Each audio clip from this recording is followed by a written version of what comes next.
Good morning everyone. BCom first year के सभी students का डीआरजे गवर्नमेंट गर्ल्स कॉलेज में स्वागत है। आप सबकी प्रवेश प्रक्रिया पूर्ण हो चुकी है। ऑनलाइन प्रवेश और फीस आप लोगों ने जमा करा दी है। इसके बाद की प्रक्रिया समय समय पर आपको बता दी जाएगी। आज से आपके कक्षाओं का प्रारंभ होने जा रहा है।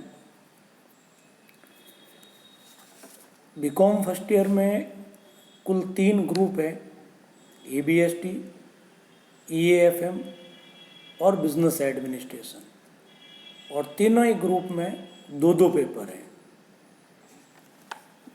मैं आप लोगों को बिजनेस एडमिनिस्ट्रेशन जो 3rd ग्रुप में है उसके 2 पेपर हैं, एक प्रिंसिपल ऑफ मैनेजमेंट और कॉमर्शियल लॉ। तो ये 2 सब्जेक्ट 3rd ग्रुप में जो है वो मैं पढ़ाऊँगा।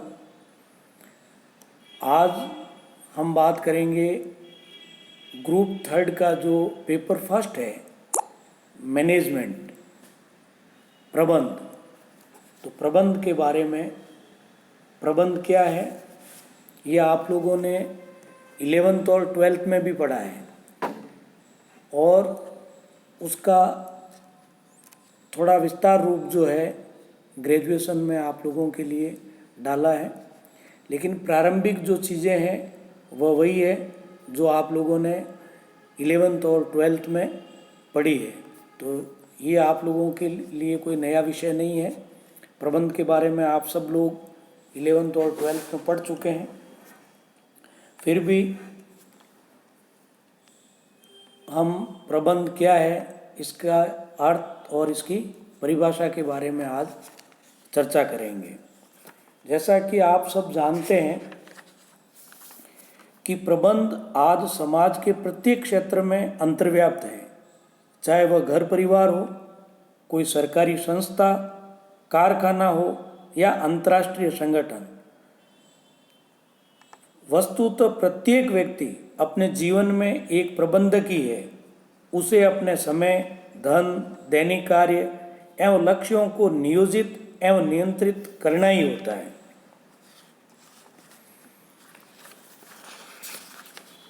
ऐसे में प्रबंध मनुष्य की सभी क्रियाओं में रचा बसा है। वाणिज्य, व्यवसाय, उद्योग के अतिरिक्त मनुष्य की सभी सामाजिक, राजनीतिक एवं सांस्कृतिक गतिविधियों में भी प्रबंध की आवश्यकता होती है। प्रबंध के बाहर और प्रबंध के बिना कुछ भी संभव नहीं है। वस्तुतः जब से मानव ने समूह में रहना एवं कार्य करना प्रारंभ किया है, तभी से उसे प्रबंध करने की कला सीखनी पड़ी है। ज्यों ज्यों समाज में बड़े संगठनों का निर्माण होता गया, उनकी प्रबंध व्यवस्था का कार्य भी कठिन और जटिल होता चला गया। आज समाज में छोटे छोटे उद्योग धंधों से लेकर के अंतर्राष्ट्रीय निगमों, बहुराष्ट्रीय कंपनियों, ग्लोबल एंटरप्राइजेज तथा ई व्यवसाय जगत, ई बिजनेस वर्ल्ड के प्रभावी संचालन हेतु कुशल प्रबंध एक अपरिहार्य आवश्यकता बन गया है। यही कारण है कि सभी देशों में प्रबंध के अध्ययन, अध्यापन और शोध का कार्य तेजी से बढ़ रहा है। अब बात आती है प्रबंध के अर्थ और परिभाषाओं के बारे में। तो इसकी कोई एक सर्वमान्य परिभाषा या अर्थ नहीं है। हर प्रबंध शास्त्री ने अपने हिसाब से प्रबंध को डिफाइन किया है। इसलिए हम सभी जो प्रबंध शास्त्री है उनकी अगर परिभाषाएं और उनके द्वारा बताए गए अर्थ को लें तो बहुत लंबा हो जाएगा, बड़ा हो जाएगा। लेकिन कुछ परिभाषाएं ऐसी है जो इसके संपूर्ण अर्थ को या बहुत बड़े भाग को परिभाषित करता है। उन कुछ परिभाषाओं का उल्लेख यहाँ करेंगे। इसमें यानी प्रबंध शास्त्र के जो व्यवस्थित अध्ययन का जो युग जो प्रारंभ हुआ वो लगभग 60-70 साल हो चुके हैं, किंतु इसका आज भी ये दुर्भाग्य है कि कोई सर्वमान्य परिभाषा इसकी नहीं बनी है। इसका प्रमुख कारण है कि प्रत्येक प्रबंधक, विचारक, अध्यापक, शोधकर्ता उसने प्रबंध कार्य के संबंध में अलग अलग अवधारणाएं की है। उन्होंने प्रबंध कार्य को जिस रूप में देखा एवं समझा उसी रूप में उसकी परिभाषा की है। तो प्रबंध के बारे में जो परिभाषाएं जो दी गई है उसमें सबसे सरल परिभाषा जो है मैरी पार्कर फोलेट ने की है। उनके अनुसार प्रबंध दूसरों से कार्य कराने की कला है। बिल्कुल सिंपल परिभाषा है, management is getting things done through other peoples. यानी ये बिल्कुल सरल परिभाषा है कि इस परिभाषा के अनुसार प्रबंध दूसरे लोगों से कार्य कराने की एक कला है। इसी तरह प्रोफेसर हैरोल्ड कुंज ने कहा है कि प्रबंध औपचारिक रूप से संगठित समूहों के द्वारा एवं समूहों में कार्य करवाने की कला है। Management is the art of getting things done through and with in formally organised groups.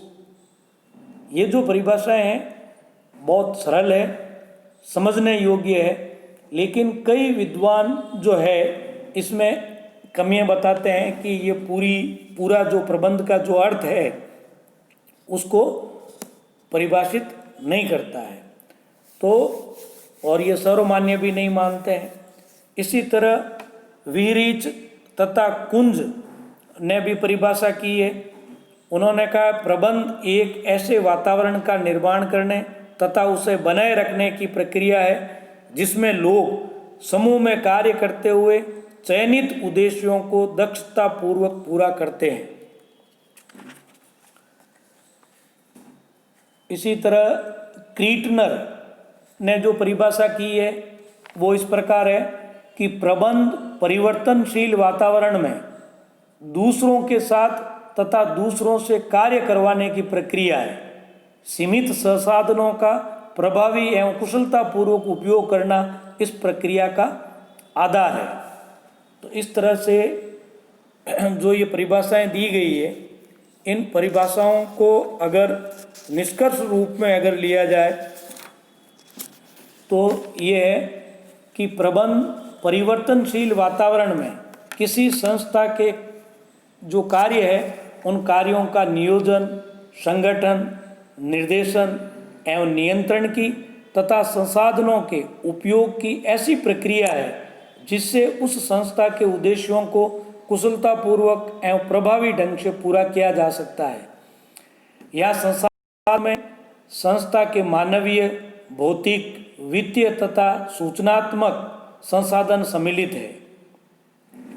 प्रबंध कार्य की कला एवं विज्ञान को ठीक से समझने के लिए जो इसके नियोजन है, संगठन है, निर्देशन है, नियंत्रण जो प्रक्रिया है उनको समझना पड़ेगा।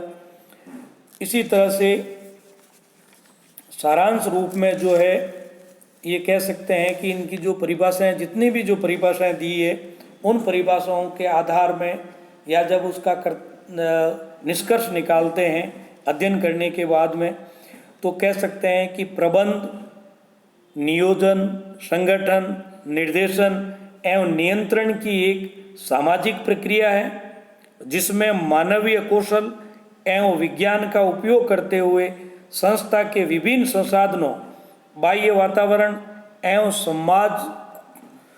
समाज की अपेक्षाओं का इस प्रकार दक्षतापूर्ण समन्वय किया जाता है कि संस्था के लक्ष्यों को प्राप्त किया जा सके। तो इस तरह आज आपने जो प्रबंध है, प्रबंध की जो परिभाषाएं दी गई है उन परिभाषाओं के आधार पर इसका अर्थ क्या निकलता है उसके बारे में आपने जाना। तो सरल भाषा में या सामान्य भाषा में आप इसको यूँ समझ सकते हैं कि एक संस्था द्वारा जो निर्धारित लक्ष्य है उन निर्धारित लक्ष्यों को प्राप्त करने में जो लोग लगे हुए हैं उन लोगों का नियोजन, संगठन, अभिप्रेरण, नियंत्रण और समन्वय विज्ञान करने की एक प्रक्रिया है। और ये प्रक्रिया कैसी है? विज्ञान भी इसमें शामिल है और कला भी इसमें शामिल है। इसके माध्यम से काम करते हुए जो निर्धारित उद्देश्य है वो पूरा करना प्रबंध कहलाता है। आज के लिए इतना ही। धन्यवाद।